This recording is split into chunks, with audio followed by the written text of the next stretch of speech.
Welcome everyone to another reaction to episode 8 of Bad Batch. We got Nate here instead of Jake. He's not able to be here because of some work stuff. So we got I'm Nate here showing up.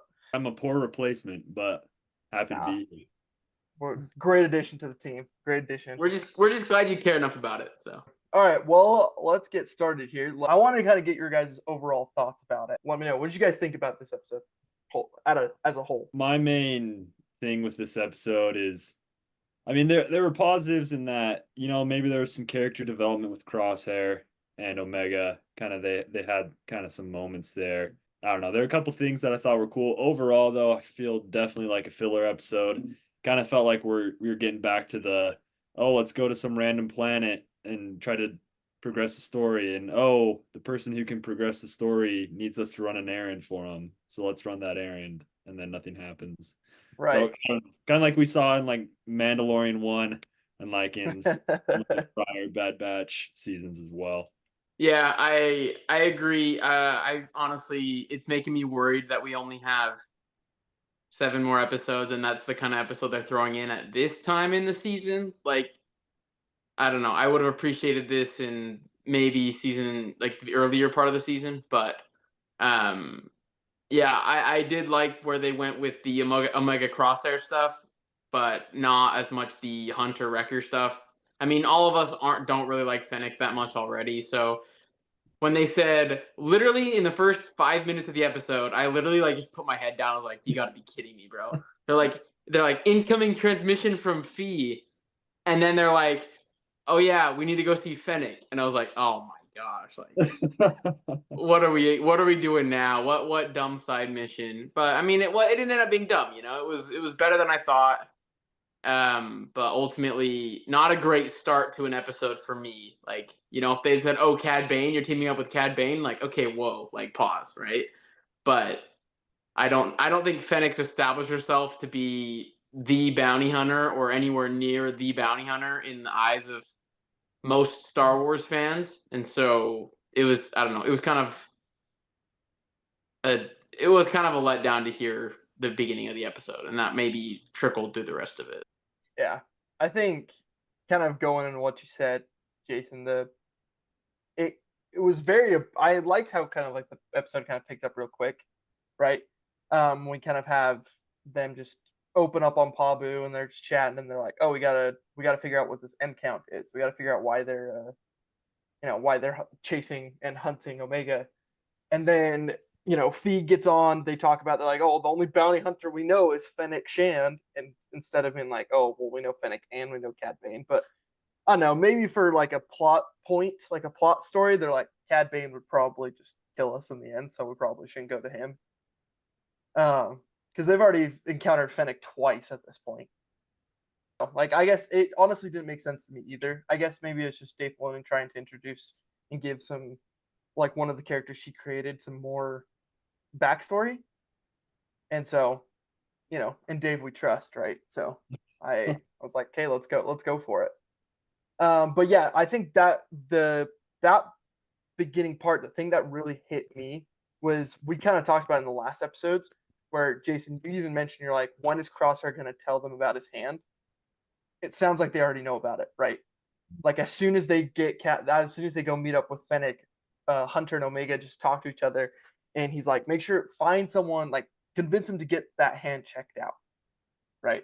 So it's like that we thought that was going to be kind of a huge like plot point, was just like, okay, they know about it, they want him to get checked out and all that stuff. Do you have any comments about that, about them already knowing about Crosshair's hand? I think I honestly kind of like how it wasn't like him sitting down and saying, "Guys, I have a problem," because I feel like he would, right? But I feel like they would notice that Crosshair, the guy who hits every shot he takes, who shoots through the barrel of the freaking tank and blows it up from way far away, is missing his shots, and they would notice that. So I think I liked how they did that, how they kind of was a little more natural. Yeah, I agree.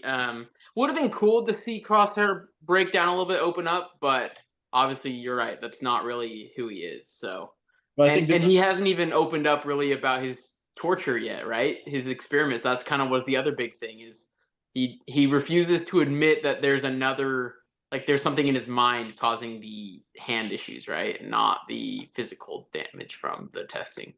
yeah, yeah, and I think that that is where they're taking it. I think that um that something an opening up could happen, and they're setting it up like that, which I hope that they do that well, because I feel like that would be such a tricky thing with Crosshair's character to like get him to that point and to get him there well, I don't know.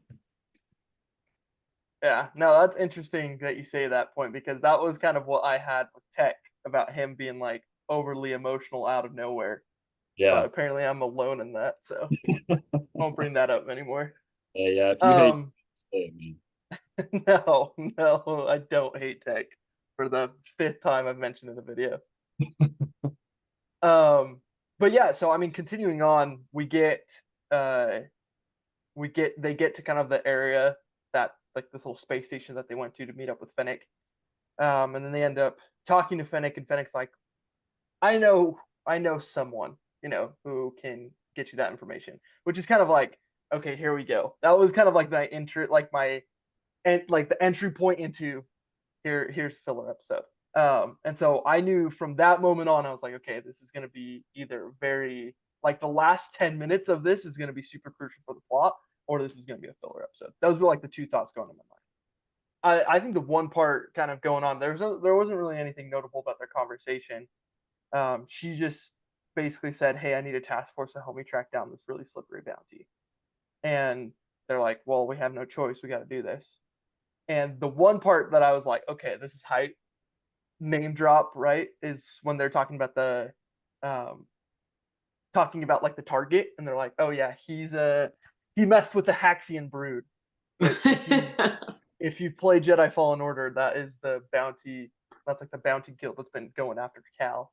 And so, any thoughts about that, Jason or Nate? See, I don't know, Nate. You haven't That watched was too my much one about big Jedi. point. That was my one big point to bring up was Haxian Brood because I mean it was a simple mention, kind of like in Mandalorian season 3. You see the Purrgil, and that's the best part of the episode, and nothing actually happens, right? Yeah, But yeah, great mention, great game. Obviously excited to maybe Fennec's involved with the Haxian Brood. Maybe maybe maybe. she's got that, and they're building up something for her in future Star Wars content. But I don't know. Yeah, yeah. I don't have anything with that. I know that's Jason loves that game, so he's the expert there. Yeah. I'm Well, just a I'm just Jedi. That's all. yeah, yeah, Mister. I'm a Sith on every other account. Well, I'm a red lightsaber Jedi in that game, but Yeah, but yeah, I mean, the reason I liked that part was I love it when like different universes of that are canon, like canonical universes, start to like mesh with each other, right? We got in season 3 of Mandalorian, we got BD1, a BD unit pop up, right? Um, and those are like those little like Jedi Fallen Order, Jedi Survivor, like uh connections with the live action universe is something that I actually really enjoy seeing all the time. And I want their stories to meld a little bit. I'm waiting to see live action Cal, right? Cameron Monaghan is still young, youthful. I'm pretty sure he would absolutely accept um, a casting of as Cal in any of the Star Wars shows. So I'm excited to see what they do with that and hoping that he does make an appearance. So that was a cool little callback. Wasn't super big. Um, but yeah, so I guess the major point of of the show is basically them going after this target, right? Which is like this weird praying mantis um, character here. Apparently, he's slipped through like Fennec's fingers before, and she's like, I can't get him without anyone else, right? And so the entire time, like Hunter and Wrecker are kind of her lapdogs going in, disarming mines, getting attacked by these crocodiles and all that stuff. So there wasn't really anything huge in that moment. But I think the part that kind of connected with me was when we go back to Crosshair and Omega, where they talk about how his hand is fully functioning, Like there's nothing wrong with him physically. And then AZ's just like, well, it could be something with your mind, right? And he's like, no way. There's nothing wrong with my mind. I'm fine. So I want to get your guys' take. What did you think about that part? I thought it kind of, again, it gave Crosshair the vulnerabilities that we kind of didn't see before when he was, sharpshooter. He was a bad A. He take anything out from, leagues and leagues out. But he's back in. He's actually getting some vulnerabilities that make him a little bit more human. Yeah, I think it's adding depth to his character.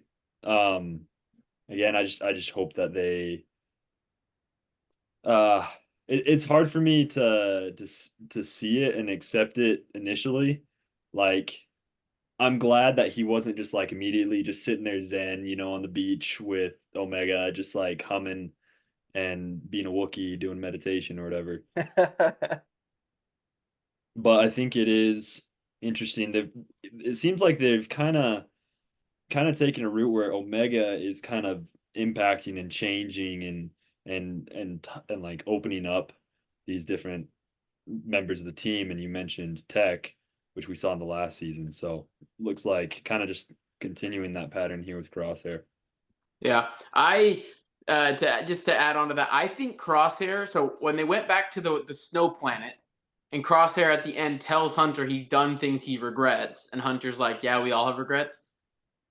I think that had more weight to it than what we perceived. We perceived, oh, Desix, he kills the leader on Desix, or oh, he betrayed them and he chose the Empire, and like, oh, he's gone on some like multiple missions like the Desix one where he's done something he's not proud of, but he did it because of the Empire.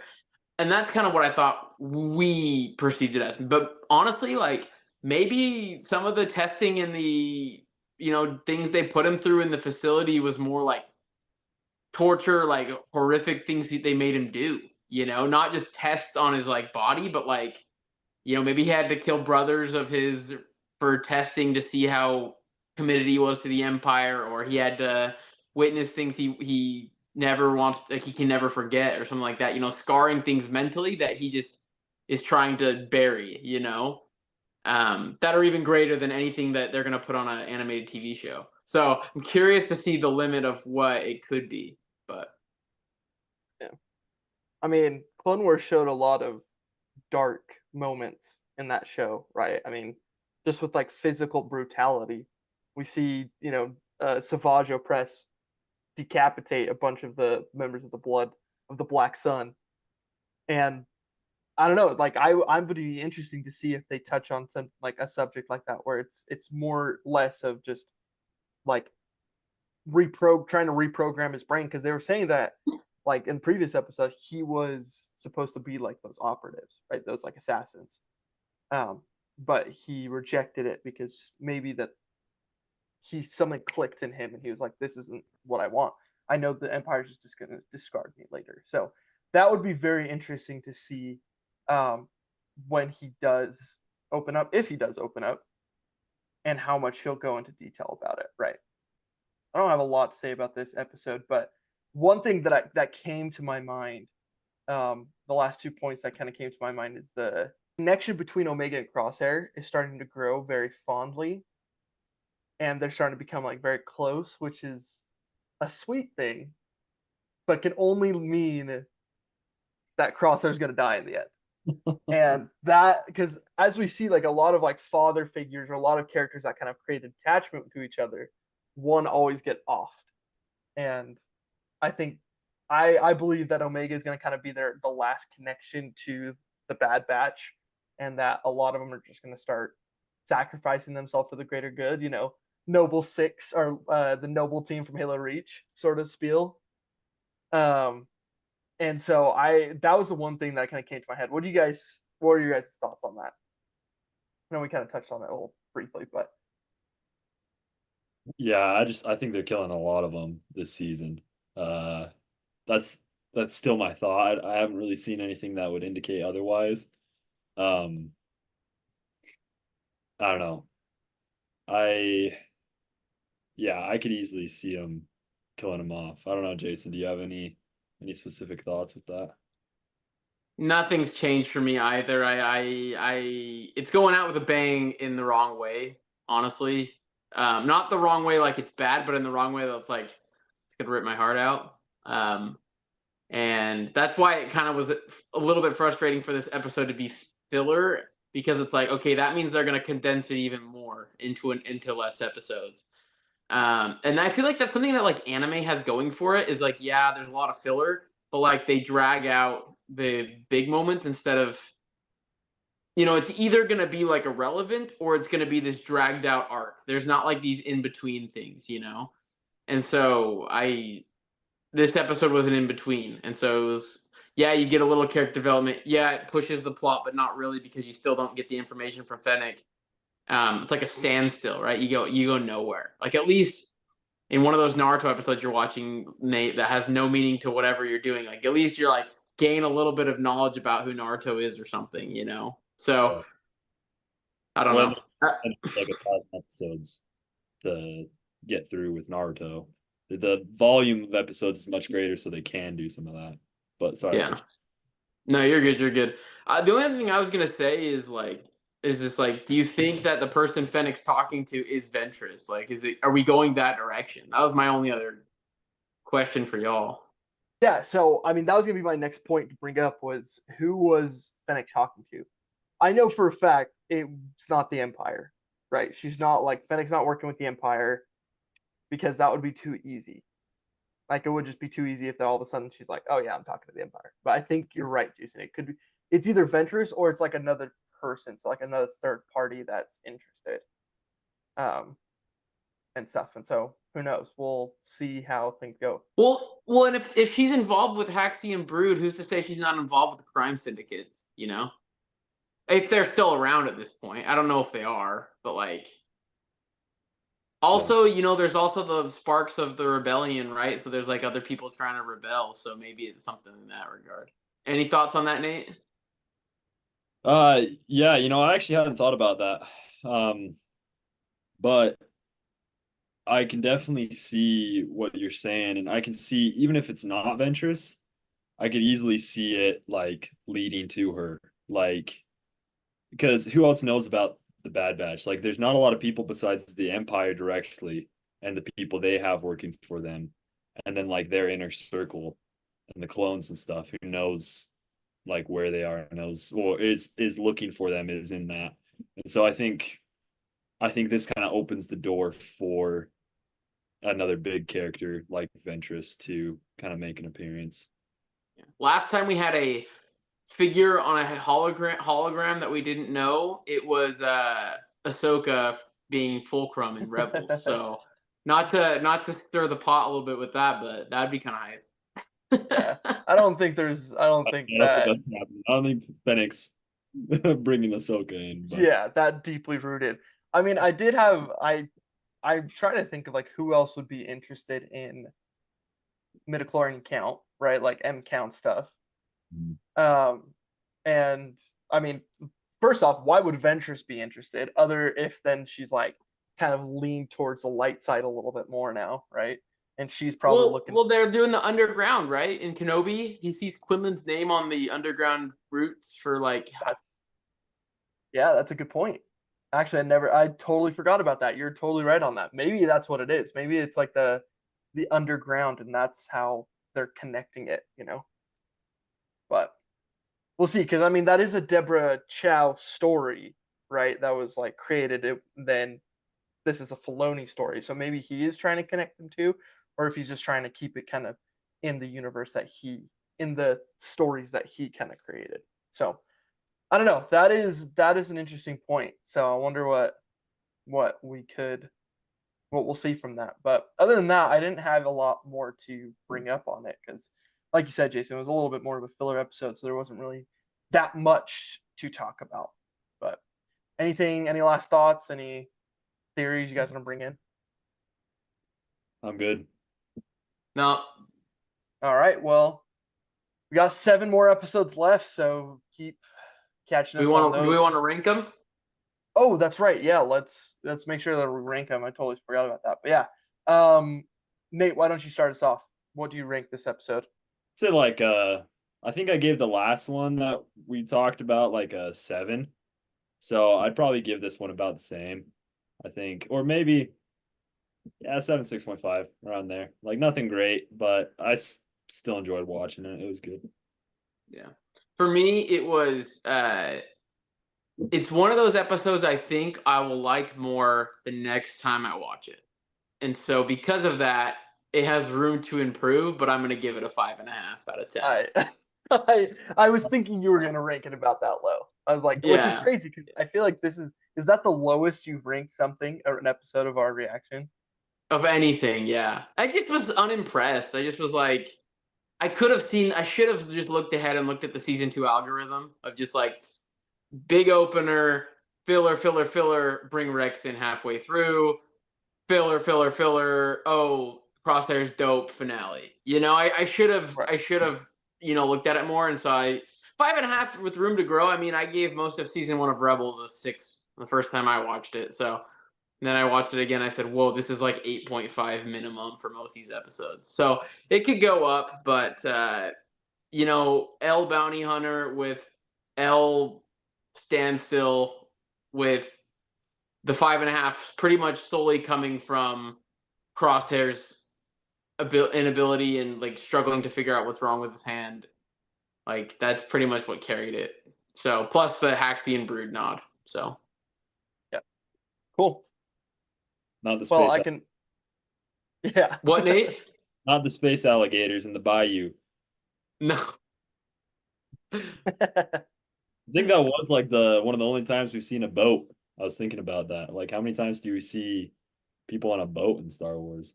But Not a Well, he lot, gave off but the vibe of Nal Hutta from like the Quinlan Obi-Wan Clone Wars episodes where they're on a boat, but like I didn't know if it was Nal Hutta. I didn't think that's what it was. yeah. Yeah, I yeah. think No, it wasn't. I think it was just some other unnamed planet, but yeah. well, all right, yeah, I'll finish it off with I'm gonna give it a 7 as well. Just because again, it was cool. I think the references really carried it for me. Um and kind of like again, like Kashyyyk, Gunji, Axiom Brood, all that stuff. The connection between Crosshair and Omega really carried that episode for me. But yeah, it wasn't really anything amazing. There's not a whole lot that I could say more about this episode. Kind of not one that's going to be a rewatchable episode for me, like singular. So, but yeah, a 7 out of 10 for me. All right, well, I guess we'll just end it here, and you guys just make sure to catch us in that next one. Peace. Welcome back, everybody. This is our Bad Batch Season 3, Episode 9 reaction and review. Today, Lucas isn't with us, but he'll be back for the next one. Feel free to hit him up in the comment section for his takes. The way that we'll kind of open this up, we'll just start with kind of our initial reactions to the episode and then dive into some finer points. So I can kick us off. I think it was a strong episode, fun to see Ventress come back. Obviously, that felt like the main, one of the main plot points in the episode. So I thought her return was good. I think they did her character justice, bringing her back in the show.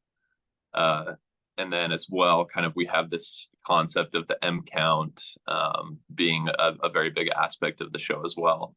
But yeah, those are kind of my overall thoughts. Again, I haven't read the Ventress books like you have, Jason. So I'd love to hear your take on that and kind of your thoughts overall about the episode. So, I mean, take out the book. The episode was fine. Like, it was good. For anyone that hasn't read the book, whoa, Ventress, right? Yeah. But bring in the book, and you pretty much know somehow she came back to life. Like, there's somehow. And they mention it, which I want to get into a little bit later. They do have a little bit of dialogue that we can talk about. But, yeah, overall, great episode. I thought they made Ventress look awesome. I thought her hairdo with the, whatever tat she's had on since season 1 of Clone Wars, and obviously I love the voice actress. She's also in Rebels. She's the Sith Temple voice as well. But yeah, great episode. Good to see Crosshair really be very protective of Omega as much as Wrecker and Hunter were. Also interesting for Ventress to really reach out to the Force. I thought that was a very interesting moment that, you know, she's not really that kind of person to express herself outwardly like that, but in Dark Disciple, she becomes that person. And so very cool to see it. But yeah. Yeah, no, I thought just touching on one point you brought up, I agreed. I liked her look a lot in the episode. Like the hair was kind of a cool change, right? Obviously, kind of going back to what we see in like the flashbacks in Clone Wars when she's younger. And then I was looking at some pictures. There were a couple posts about her kind of appearance through the years. And yeah, she did have kind of those extra face markings and stuff. I don't know if those are tattoos or whatever, but it looked like she faintly had some of those in Clone Wars. But then now, for whatever reason, they're more pronounced. So I don't know if it's some type of tattoo or if it's just, you know, like her specific species or whatever has like those features. But I thought overall it was a cool look. And then as well, yeah, I think she really towed the line. Like she obviously, for people that haven't read the book, right? You kind of think of Ventress as this kind of dark side assassin type character that she was throughout Clone Wars. Obviously, towards the end, she kind of shifts more towards like bounty hunter. But I think they were really intentional in the episode by not having her pull out her lightsaber too early, because I think that kind of gave her still this air of mystery of like, oh, she's kind of this dark side, like Force user. And then kind of her connection to Fennec Shand as well, right? Kind of gives her this air of like she's kind of a villain or some type of enemy. But then as, you know, they kind of scuffle, things progress, and she pulls out her lightsaber, obviously showing off the yellow lightsaber, how she's not necessarily given into the dark side, but is kind of somewhere in between this kind of gray Jedi vibe. I thought that was super cool. So I was a big fan of that. Well, and continuation off of Clone Wars as well. Season 5, she helps Ahsoka. She helps Ahsoka see that they're not that different. They both got screwed over. Obviously she got to that point through becoming a bounty hunter, living on her own, you know, that kind of stuff. But yeah, I completely agree. I love the reveal of the lightsaber. Definitely felt very Star Warsy. Yeah. When I liked kind of going along with that, obviously there was a few moments in the episode where you kind of have this scuffle between Wrecker, Hunter, and Crosshair against Ventress. And I was trying to like think about that in the context of the show. Obviously, you're rooting for the Bad Batch. The Bad Batch, they're like the main characters. But you have to realize it's like if you just put a clone up against a Jedi, like, or a Sith, like they're gonna lose, right? So I felt like they did a good job of kind of honoring that these aren't just standard clones, right? These are like the Bad Batch, they're like better than clones. But at the end of the day, they're probably going to lose to a Jedi or a Sith, right? But I think they did a good job in this episode of showing, you know, like they're not just going to get wrecked by her, but they're also not showing that Ventress is a scrub, right? Which was kind of one of my problems early on with Bad Batch. Like in the episode, I can't remember if it was season 1 or season 2 with Cad Bane. But when they brought Cad Bane in and they had him and Fennec Shand in it, and it was like Fennec kind of wrecked Cad Bane at a few moments, you're like, okay, bro, like this is a beloved Star Wars character. Don't just bring him in to water him down, right? So I feel like they brought her back while still kind of keeping the balance of power intact. So I appreciated that for sure. Yeah, I never made that connection because she is kind of a bounty hunter. So if they had made her like on Fennec's level, like if Fennec was able to take a hit, like to hit Ventress, like that would have rubbed everyone the wrong way. So yeah. I mean, it rubbed everyone the wrong way with Cad Bane. So Ventress is on another level than Cad Bane. So yeah, I totally get that. Yeah.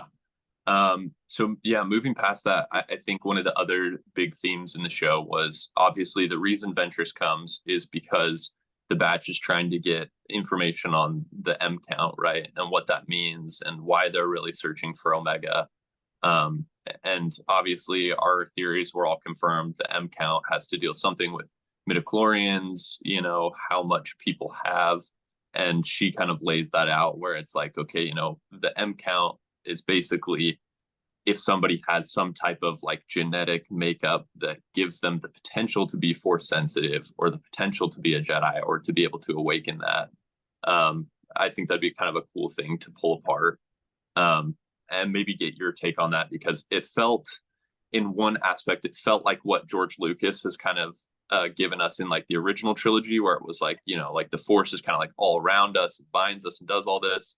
But then it also still had that vibe of like the prequel era, and, you know, midichlorian count being in your blood, and they're having some type of you know, interaction or relationship there. So it felt pretty good, but I don't know if you had any specific thoughts on that. Yeah, Omega is very, you know, anxious and accidentally spills the beans that like they're talking about her in reference to what M count is. And Ventress is very quick to explain that like M count doesn't mean you're a Jedi. Like you Yeah. need training. Like you and she will never become a Jedi with what she's currently doing. She might be force sensitive more than others, but that they're completely separate things. And I think that's the difference between sequels and not sequels, original trilogy and prequels is there's so much order in the prequels with the Jedi Council and stuff that kind of like sets the bar for you to qualify and super official. And then in the original trilogy, it's like, oh, like obviously there's not very many Jedi, right? It's just Luke, the main character, but the concept of what the Force is way more holistic, and it what you said, it's that classic Obi-Wan line, binds us, penetrates us, that kind of stuff. So it was very cool for Ventress to break it down because they don't have tech for them to explain everything, right?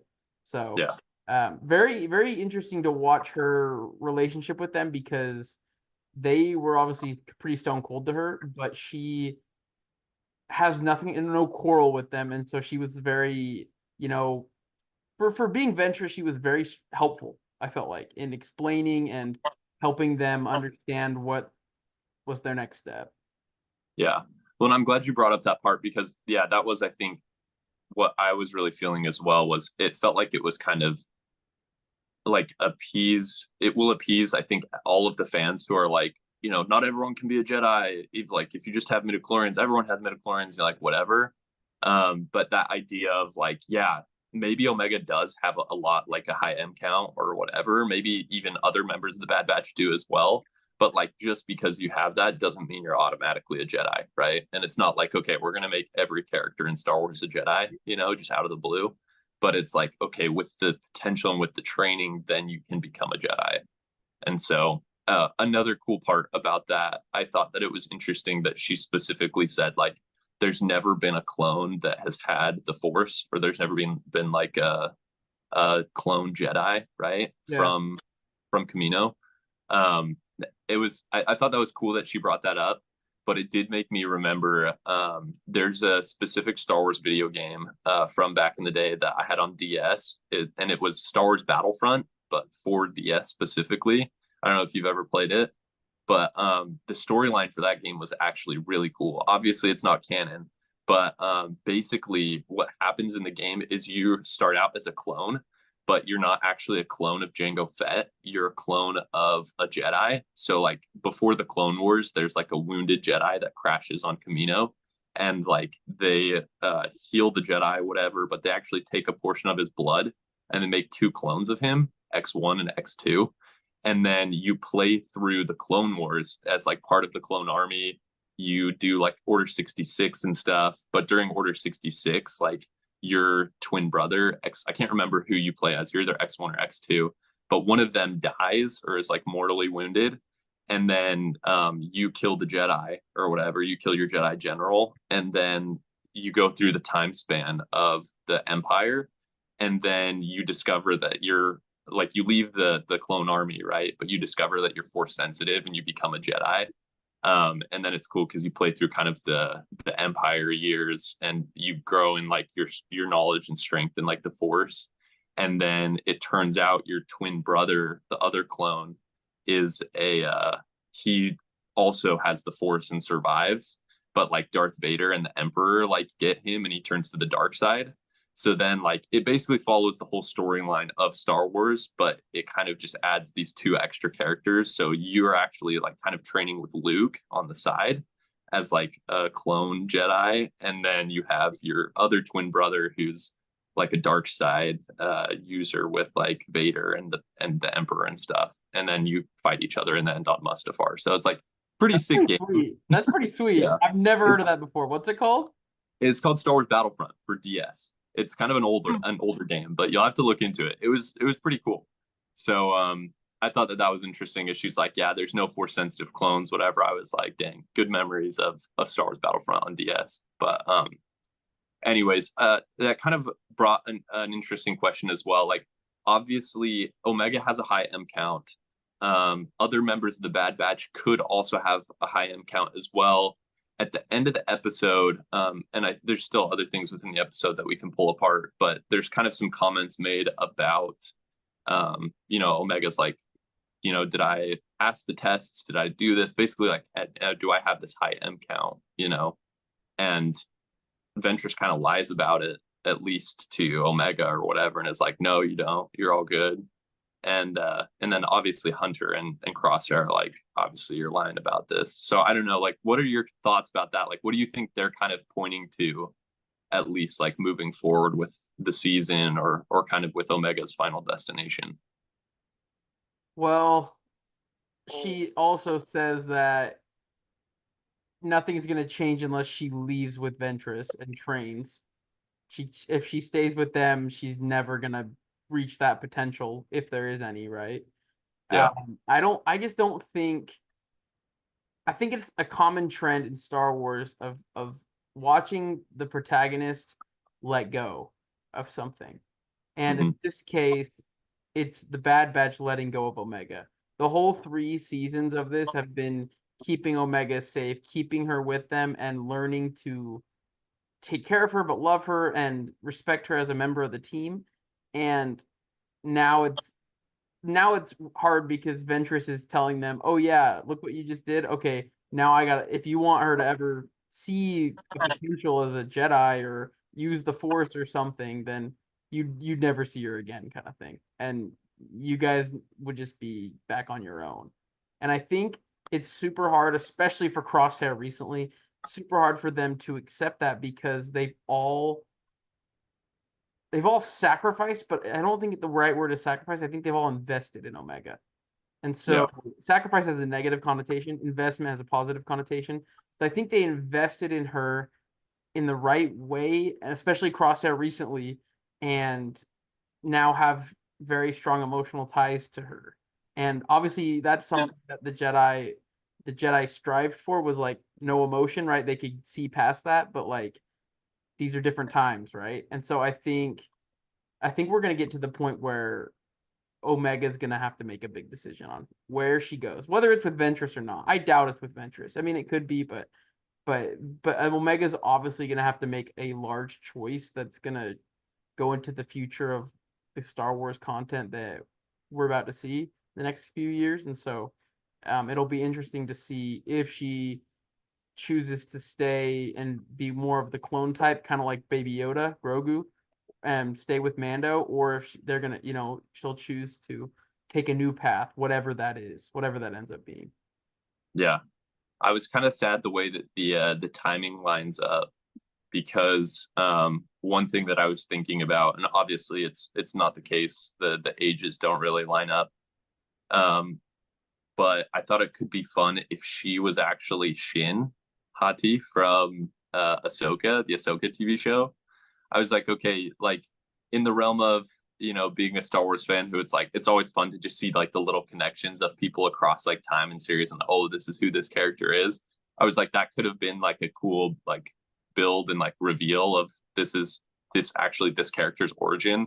But obviously the times don't really line up, and they don't have the accent. She's not a clone. Like, it makes sense, but could have been fun. So Well, and she's a little bit older than Ezra and Cal. No, she's similar age to Cal, so she's probably Cal's probably her closest in age. Ezra is going to be about a decade younger than her, which means Sabine's going to be about a decade younger than her. yeah. But yeah, that's kind of her time frame. Yeah. No, definitely. But I agree. I think it'll be interesting. And yeah, that's a really good point you bring up. Obviously, big theme in Star Wars. Yeah, letting that go, kind of removing those attachments. And, maybe the Bad Batch is holding Omega back in some way, or maybe she's holding them back, or vice versa. And so, how are they going to kind of grow and overcome that together? I think it'll be interesting to see. But yeah, kind of just some other things, kind of high level, that I really liked about the episode. We had the different tests that Ventress did for Omega. Some of them kind of felt a little dumb and kind of redundant, but I liked the third test that she gave when they go out on the little boat in the ocean and they're like reaching out with the force to like the different creatures and stuff. That gave me a super similar vibe to like Star Wars The Clone Wars, Star Wars Rebels, obviously with like obviously it's more present in Star Wars Rebels with like Ezra reaching out to like the different Loth cats or to the hyperspace whales, whatever, all the different creatures. That's a big thing that Ezra does, but obviously we see it a little bit in Clone Wars too. So that was kind of a nice nod to those other shows, which obviously I'm a big fan of, but it felt like it kind of stood on its own as well, and definitely had a Bad Batch feel to it. And like you said, I really liked the just seeing kind of Crosshair's attachment to Omega at this point, and seeing how obviously Hunter and Wrecker are invested in her and are very protective of her. But even like at the end of the episode, when they're climbing onto the ship out of the ocean or whatever, and like Crosshair's the one who's like reaching out to Omega and helping her onto the ship, and then even he's reaching out to Ventress too and helping her onto the ship. I think it just shows how far he's come as a character, and then as well the other members of the Bad Batch just being open to Omega's ideas more, because Omega's the one who's like, let's trust Ventress, and everyone else is like, no, you're just being naive. But they actually kind of value her opinion now, and they trust her to make decisions, and they kind of go along with that, even if it's not what they're thinking is the best move. So I thought that was cool to see in this episode. Yeah, I think one thing with Omega that is why she's kind of reeling in the fan base and kind of making her like a fan favorite now compared to like season 1, where I was like, oh shoot, it's just clones and this girl that's ruining all their plans. I think that she's just become more of a refined character in the sense of she's grown up enough to that when she has something to say, then she knows what she's talking about. And so it feels like a season 3 Ezra. Obviously, she's younger than that, but she's very capable. She's been in, Kaminoan labs doing crazy science stuff for her entire upbringing. And I think it's just given her more poise and ability to connect with others at an earlier age. And that was Ezra's problem from the beginning, is no one wanted to connect with him. He's super annoying kid, right? Like Zeb hated him and was very loud about it for the entire first season. And then just to follow up what you're saying with the training, like the force training that Ventress did, I mean, that had season 1 Rebels written all over it, where Ezra's doing a handstand on the ghost and getting choppers throwing milk cartons at him, and then he can't connect with a Loth cat, and it's Empire Day, and he's frustrated, and Omega's already given up because it's too slippery. Very, very iconic Star Wars. Ahsoka being frustrated that she's not learning fast enough, and Anakin's teaching her something like really important. And I felt like even though they're not master and apprentice like the other 2 shows, it showed Omega's ability to connect with someone she barely knew, and Ventress's new openness to good. And you really see that in Dark Disciple. Like she's like what we've seen with Crosshair is what Ventress got in Dark Disciple. Just a complete rework. She learned like to trust people and love and have greater purpose outside of herself. And I think that's why when Fennec probably hit her up, it's like, hey, people are interested in M count, that she's like, oh, like we all hate the Empire, like I can do some good. And so I really think that Omega's was able to tap into that immediately with Ventress. Yeah. No, I like that a lot too. But I also like too, it didn't like you're saying, it felt like a very genuine change. It didn't feel like, okay, we're just filling in the blanks here and she's going to be good, so we're just going to make her automatically good.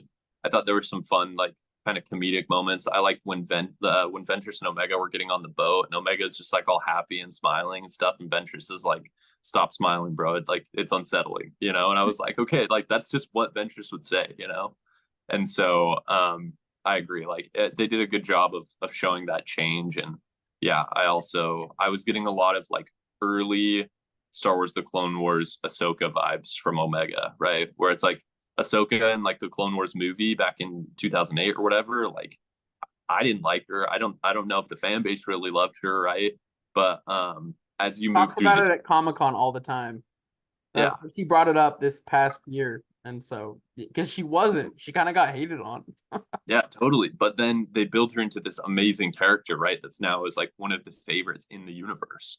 And I wouldn't say Omega's really at like peak Ahsoka Tano point, but she's definitely not at the Ahsoka Tano Clone Wars movie point. You know, she's definitely come a ways. So I'm happy to see that, and it gives me hope for the story moving forward. So unless you got anything else to add, we'll just get to ratings. Well, just the one thing about the 9 lives, Mm. with she's got more than one life. I think that was the biggest moment for me in this entire episode, because the second I saw her in the trailer, I was like, all right, what are they adding? What are they adding to this content? Because Bad Batch happens well after Dark Disciple. Yeah, So obviously in the timeline, we only know of 2 Night Sisters that are still around at this point.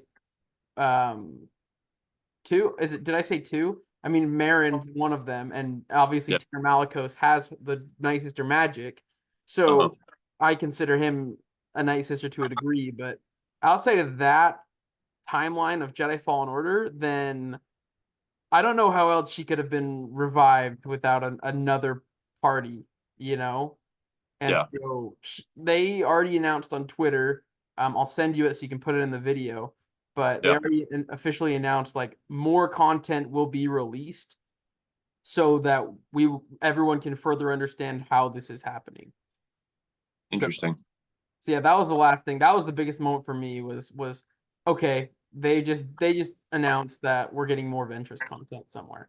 So Yeah, and I'm excited to see it. I think it'll be cool. So and they killed Darth Maul's revival, right? That was awesome. Like they really did a great job with it.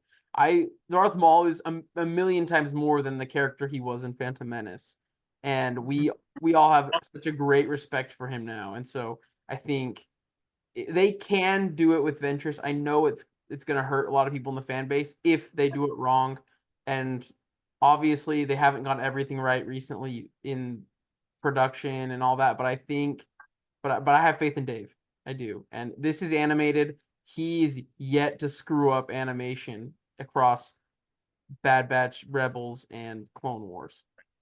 So, definitely couldn't agree more. All right, let's get down to ratings. How would you rate this episode? I'm gonna go 8.5. I am. That's pretty high for a Bad Batch rating for me. Great content overall. I compared to the Rex episodes, I really felt like this Ventress episode pushed the story in a positive direction. Rex's was such a standstill and all the clones died, and so I was just like, what the heck? Like, it's not a very great way to bring him in. But Ventress really showed us. I don't know. Overall, I could go into tons of details, but we already talked about it all. I would definitely say 8.5 out of 8.5 out of 10, and great soundtrack, and love to see more development from Crosshair, and even Omega to an extent. Yeah. I wouldn't say that that's too high. My rating for the episode, I give it an 8 out of 10. Again, kind of just similarly looking at how I felt about this episode overall compared to past episodes. I think that's kind of where it lands. Again, I don't think I can really add more to what we've said. I thought it was cool seeing Ventress come back, and I feel like they really did all of the characters justice. And then, like you said, you know, we do get to see some growth, both by we see kind of how far Ventress has come, but also, you know, we get to see kind of Omega stretch herself a bit, and we get some more background on the M count as well. So overall, really solid episode, and I'm excited to see what comes next. it's been really hard to rank, like to rate these episodes, because I feel like it has a Rebels season 1 vibe. This whole season has, because I know when I watch it again, I'm gonna like the episodes more, not just per episode, but because I'll know what happens next.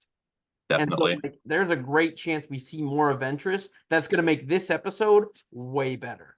And it's already at 8.5. Now, that's not the best Bad Batch episode I've ever seen, rating wise, but like, I just know that another watch through when we've had the whole picture definitely can boost a lot of the scores of these episodes we've been watching. For sure, for sure. I think that's the difficulty with going by like week by week and just saying, like based on when I watched this, it felt like this, But like you said, yeah, we could definitely come back later and feel totally different about this. Usually in a good way, sometimes in a bad way, but usually in a good way. So anyways, I think that's about it for the video. So we will catch you all in the next one with episode 10.